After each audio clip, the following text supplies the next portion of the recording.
Sveiki, ir vėl mes susitinkam ir kalbam apie filosofinės sąvokas.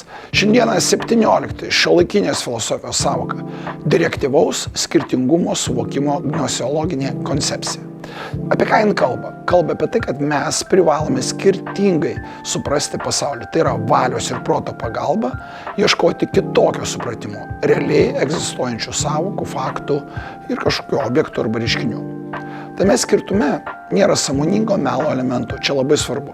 Noro interpretuoti ar perinterpretuoti nesižvelgiant į savo kriterijus. Tai yra daugiau priverstinis direktyvus noras atrasti pažįstamų objekto skirtumus. Kitas pusės, apie kurias nekalba kiti filosofai, analizuojantis ją. Ar šis direktyvumas gali paskanti sąmoningo klastojimo elementus? Ko gero taip. Bet šios pagundos reikia stengtis atsisakyti. Tai judam į priekį. Sekanti kartą bus sekanti sąvoka. Sėkmės jums.